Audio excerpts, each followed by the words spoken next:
The Book of Ecclesiastes. Ecclesiastes, chapter 1. The words of the teacher, son of David, king of Jerusalem.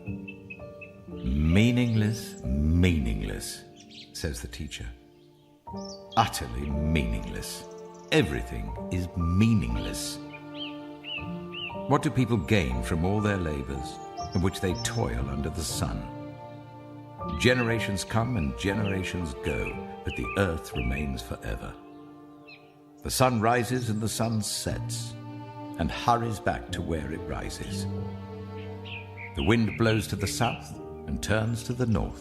Round and round it goes, ever returning on its course. All streams flow into the sea, yet the sea is never full. To the place the streams come from, there they return again. All things are wearisome, more than one can say. The eye never has enough of seeing, nor the ear its fill of hearing. What has been will be again. What has been done will be done again. There is nothing new under the sun. Is there anything of which one can say, "Look, this is something new"? It was here already long ago. It was here before our time. No one remembers the former generations, and even those yet to come will not be remembered by those who follow them. I, the teacher, was king over Israel in Jerusalem. I applied my mind to study and to explore, by wisdom, all that is done under the heavens. What a heavy burden God has laid on mankind. I have seen all the things that are done under the sun. All of them are meaningless, a chasing after the wind. What is crooked cannot be straightened. What is lacking cannot be counted. I said to myself, "Look, I have increased in wisdom more than anyone who has ruled over Jerusalem before me. I have experienced much of wisdom and knowledge." Then I applied myself to the understanding of wisdom, and also of madness and folly. But I learned that this too is a chasing after the wind. For with much wisdom comes much sorrow. The more knowledge, the more grief. Ecclesiastes chapter 3.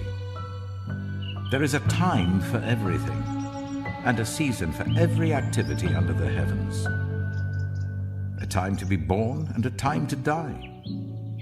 A time to plant and a time to uproot. A time to kill and a time to heal. A time to tear down and a time to build. A time to weep and a time to laugh. A time to mourn and a time to dance. A time to scatter stones and a time to gather them. A time to embrace and a time to refrain from embracing. A time to search and a time to give up. A time to keep and a time to throw away. A time to tear and a time to mend. A time to be silent and a time to speak. A time to love and a time to hate. A time for war and a time for peace. What do workers gain from their toil?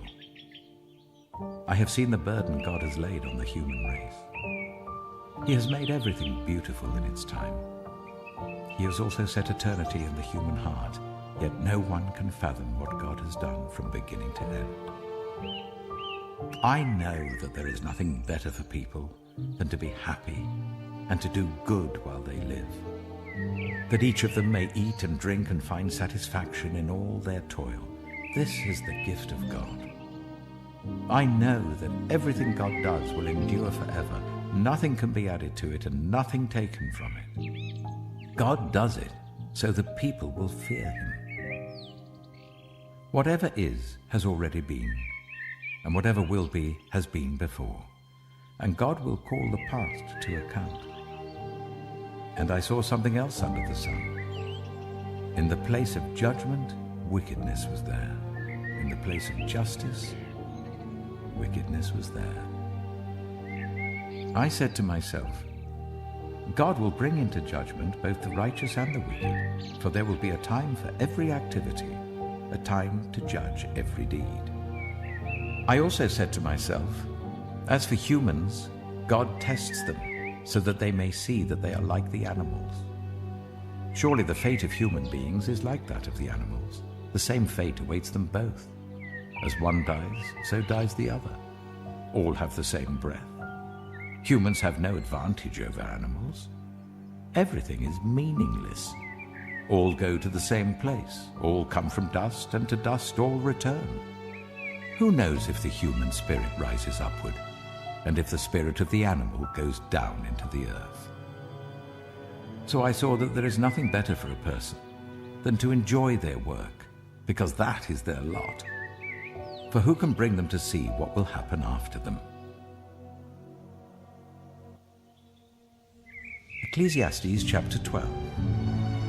Remember your Creator in the days of your youth, before the days of trouble come, and the years approach when you will say, I find no pleasure in them. Before the sun and the light and the moon and the stars grow dark, and the clouds return after the rain, when the keepers of the house tremble and the strong men stoop, when the grinders cease because they are few, and those looking through the windows grow dim, when the doors to the street are closed and the sound of grinding fades, when people rise up at the sound of birds, but all their songs grow faint, when people are afraid of heights and of dangers in the streets, when the almond tree blossoms and the grasshopper drags itself along and desire no longer is stirred. Then people go to their eternal home, and mourners go about the streets. Remember him before the silver cord is severed and the golden bowl is broken, before the pitcher is shattered at the spring and the wheel broken at the well, and the dust returns to the ground it came from, and the spirit returns to God who gave it. Meaningless, meaningless, says the teacher. Everything is meaningless. Not only was the teacher wise, but also he imparted knowledge to the people. He pondered and searched out and set in order many proverbs. The teacher searched to find just the right words, and what he wrote was upright and true. The words of the wise are like goads, their collected sayings like firmly embedded nails given by one shepherd. Be warned, my son, of anything in addition to them. Of making many books there is no end, and much study wearies the body. Now all has been heard.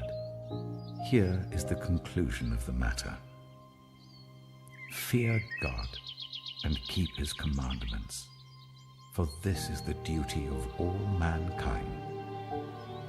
For God will bring every deed into judgment, including every hidden thing, whether it is good or evil.